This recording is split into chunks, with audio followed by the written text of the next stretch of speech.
যে সমস্ত রকমের দেশীয় এবং বিদেশি ওষুধের মূল্য নির্ধারণ করবে হচ্ছে সরকার, কিন্তু আমরা দেখেছি যে 2000 সন থেকে 2022 সন পর্যন্ত সরকার কোনো রকমের মূল্য নির্ধারণ করেনি। এর মাধ্যমে ওষুধ কোম্পানিগুলো নিজেদের মতো করে স্বেচ্ছাচারিতামূলকভাবে ওষুধের মূল্য বৃদ্ধি করেছে এবং জনমানুষের মধ্যে এই নিয়ে প্রচণ্ড নাবিশ্বাস আছে। দরিদ্র নাগরিকদের আসলে নাগালের বাইরে চলে গেছে এই ওষুধের মূল্য বৃদ্ধির কারণে। জীবন রক্ষাকারী ওষুধগুলো এখন অনেক ক্ষেত্রেই দুর্মূল্য এবং দুষ্প্রাপ্য হয়ে পড়েছে এবং তাদের অতিরিক্ত দামের কারণে অনেকের আওতার বাইরেই চলে গেছে, যারা কিনে খেতে পারছেন না।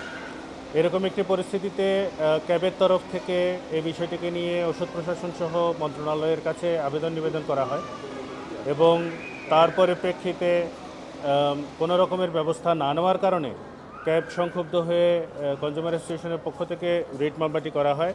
মহামান্য হাইকোর্ট বিভাগ গতকালকে এই রিট মামলাটি শুনেছেন এবং আজকে আদেশের জন্য রেখেছিলেন এবং বিজ্ঞ ডেপুটি অ্যাটর্নি জেনারেল মহোদয়কে বলেছিলেন যে ওনার যদি কোনো বক্তব্য থাকে তাহলে উনি যেন আজকে সেটা প্রদান করেন।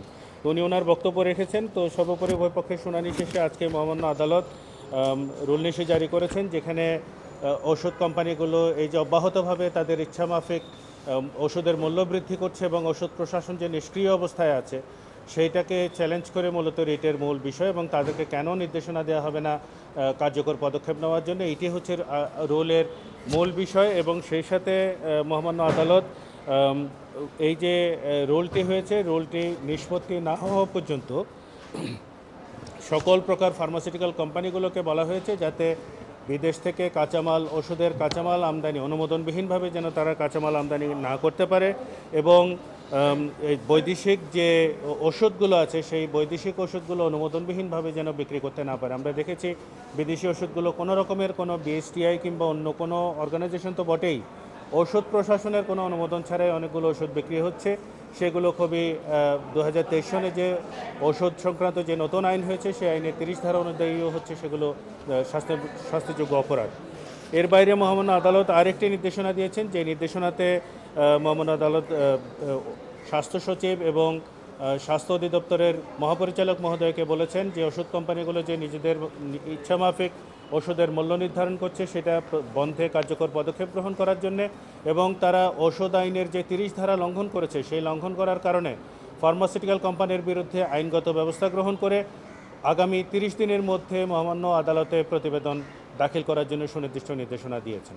রিটটা করার পেছনে মূল কারণ ছিল যেহেতু আইনগতভাবে মূল এখতিয়ারটাই হচ্ছে ওষুধের মূল্য নির্ধারণের, এটি সরকারের এবং সরকারের একটি সংস্থা রয়েছে ওষুধ প্রশাসন, যারা হচ্ছে ক্ষমতাপ্রাপ্ত এই ওষুধের মূল্য নির্ধারণে। কিন্তু আমরা দেখছি যে আসলে তারা 2022 সনে একটি মূল্য নির্ধারণের তালিকা দিয়েছে, যেটা মূলত তাদের তৈরি করা কোনো মূল্য নির্ধারণ প্রক্রিয়া নয়। এখানে যে মূল্য নির্ধারণের জন্য মোট 10টি কমিটি কাজ করছে, যে কমিটিগুলো কাজ করছে সেখানে ওষুধ উৎপাদনকারী মালিকদের আসলে প্রতিনিধি আছে, ফলে এখানে কনফ্লিক্ট অফ ইন্টারেস্টের ব্যাপার আছে। মূল্য নির্ধারণের ক্ষেত্রে কোনো সঠিক পদ্ধতিও আসলে অনুসরণ করা হচ্ছে না। 3.40 একটা মার্ক আপ ফ্যাক্টর উৎপাদনের খরচের সাথে যুক্ত করা হচ্ছে, যেটা আসলে ওষুধের অস্বাভাবিক মূল্য বৃদ্ধির ক্ষেত্রে বড় রকমের ভূমিকা পালন করছে। এই সমস্ত বিষয়গুলোকে কনসিডার করে আমরা ক্যাবের তরফ থেকে সংক্ষুব্ধ হয়ে ক্যাব আসলে এই মামলাটি দায়ের করেছে, যেহেতু এই ক্যাবের অ্যাবসলিউট এখতিয়ারের মধ্যে পড়ে এই ওষুধের বিষয়গুলোকে নিয়ে আইনি এবং অন্যান্য যে কোনো ধরনের বিষয় নিয়ে সোচ্চার হওয়ার এবং কাজ করার তাদের ম্যান্ডেটের মধ্যেই আছে, আইনের মধ্যেও আছে।